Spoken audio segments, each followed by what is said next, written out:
Hello everyone, welcome back my YouTube channel. तो कैसे हैं आप लोग? आई होप कि आप लोग अच्छे होंगे फ्रेंड्स। तो गुड मॉर्निंग। और मैं यहाँ आ गई हूँ वैष्णो माता दर्शन करने। तो ये देख सकते हैं, ये मतलब वैष्णो माता गेट से कम 1.5 किलोमीटर पैदल चलना पड़ता है। हालांकि जब हम लोग होटल लिए थे वहाँ गाड़ी भी फिक्स था, लेकिन गाड़ी कुछ दूर पहले ही रोक देती है। मतलब बहुत सारे वहाँ दुकान हैं, मुझे उतना नाम याद नहीं है। तो 1-1.5 किलोमीटर पहले ही गाड़ी वहाँ पे रोक देती है और यहाँ से मतलब पैदल ही निकलना होता है। तो हम लोग माता के दर्शन के लिए पैदल ही निकल गए हैं। और बहुत दिनों से इच्छा थी फ्रेंड्स कि मैं वैष्णो देवी माता का दर्शन करूं। लेकिन कहते हैं ना कि जब तक माता रानी नहीं बुलाती हैं तब तक आदमी वहाँ पहुँच नहीं सकता है। मतलब कोई भी इंसान वहाँ बिना उनके बुलावे के पहुँच नहीं सकता है। तो देख सकते हैं, ये रहा माता रानी का गेट और हम लोग अंदर आ चुके हैं और यहाँ से हमारा पैदल यात्रा शुरू है। मतलब कि वहाँ से चलने के टाइम तो बिल्कुल मुझे समझ में नहीं आ रहा था। एकदम नॉर्मल जैसे रोड रहता है ना, वैसे ही रास्ता था बराबर। लेकिन मतलब आधे किलोमीटर चलने के बाद ना, जैसे चढ़ाई शुरू हुआ वैसे तो मेरा लगा कि दम निकल जाएगा, क्योंकि बहुत लंबा टाइम हो गया था मुझे ऐसे चलते चलते। मैं इतना चली ही नहीं थी। और आप लोगों को तो पता है कि बराबर रास्ते में आदमी चल लेता है उठ के बैठ के कैसे भी, लेकिन पहाड़ वाले जो चढ़ाई वाले रास्ते होते हैं ना, उस पर चढ़ना बड़ा मुश्किल होता है। सो यही प्रॉब्लम था। तो जैसे तैसे करके मैं चल रही हूँ। और एक चीज़ बता दूँ कि मतलब मैं कैसे चल रही हूँ, ये तो माता रानी का ही आशीर्वाद है मेरे ऊपर। मुझे तो लग ही नहीं रहा था कि मैं वहाँ तक पहुँच पाऊँगी। मतलब एकदम से मुझे नहीं लगा था कि मैं आधे रास्ते में मैं पहुँच के ना बैठ गई थी और रोने लगी थी। तो मेरा भाई बोला कि ये परीक्षा है, तुम चल दोगी।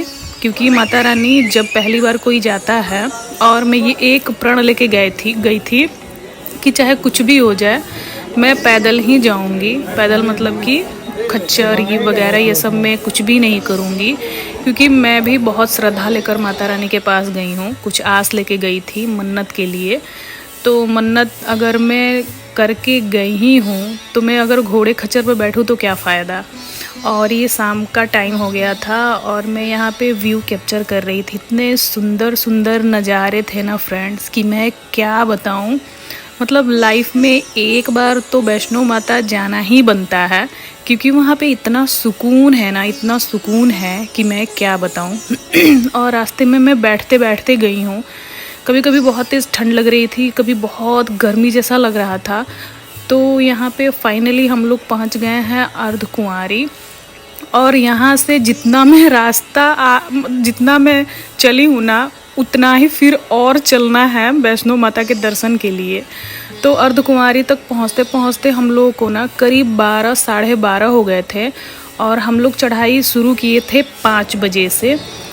तो शाम के 5 बजे से लेके 12 बजे तक कंटिन्यू अर्धकुंवारी तक हम लोग चले थे। फिर ये देखिए, ये अर्धकुंवारी के तरफ का नज़ारा है और इतना ही प्यारा लग रहा था। और वहाँ पहुँच के ना, मैं एक चीज़ बताऊँ, वहाँ पहुँचने के बाद भी मेरा बिल्कुल मन नहीं कर रहा था चलने का। मैं तो एकदम बैठ गई थी और बहुत तेज़ पैर में दर्द भी होने लगा था।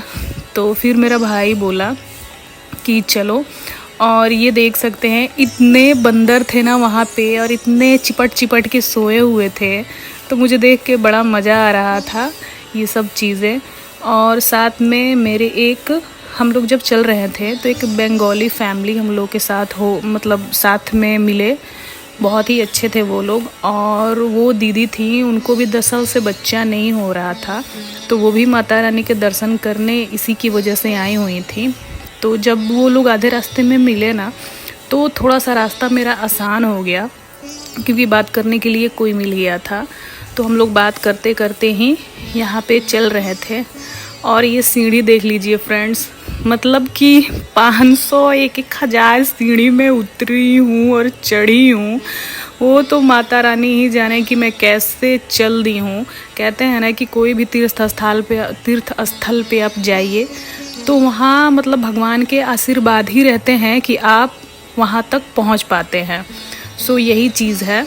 और एक चीज़ और बता दूँ कि कंटिन्यू रात में हम लोग चले हैं। मतलब नॉर्मल डेज़ में आप अगर कहीं बैठो ना तो 12, 1, 2, 3 बजते बजते नींद आना शुरू हो जाता है, लेकिन वहाँ मतलब बिल्कुल भी नींद नहीं आ रही थी।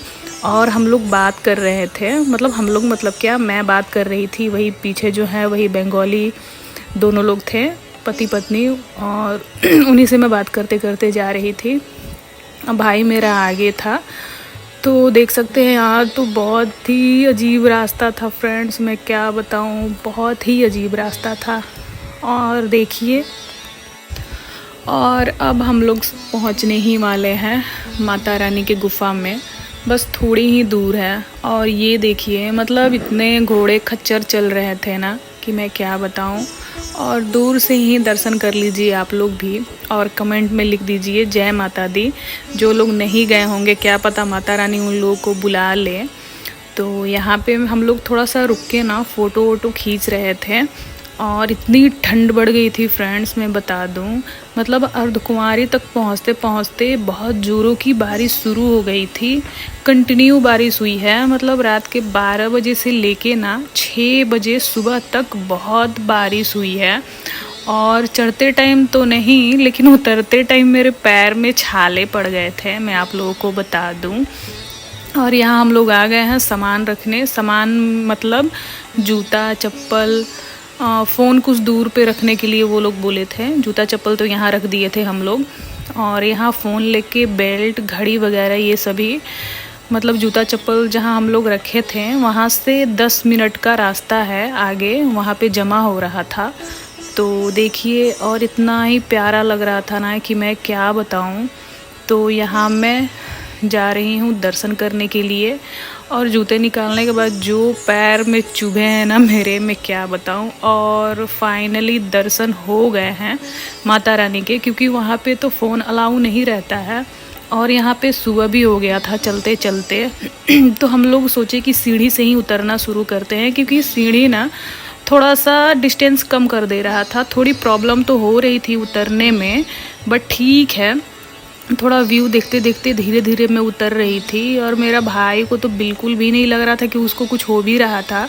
वो इतना ईज़िली चला गया, क्योंकि उसका दूसरा बार था वैष्णो माता का दर्शन, मैं तो पहली बार गई थी। और इतने अच्छे अच्छे व्यू थे, आप लोग देखिए और नज़ारे लीजिए। और मैं माता रानी से यही कह के आई हूँ कि अगर मेरी मनोकामना पूर्ण होती है, मतलब पूरा होता है, तो मैं दोबारा से अपने हस्बैंड को लेके आऊँगी। और मेरे हस्बैंड भी जाने वाले थे, लेकिन उनको छुट्टी नहीं मिला। तो कैसा लगा मेरा ब्लॉग, मिलती हूँ मैं अगले ब्लॉग में। तब तक के लिए बाय बाय दोस्तों। अगर आप लोग को अच्छा लगा हो तो कमेंट बॉक्स में जय माता रानी ज़रूर लिखिएगा।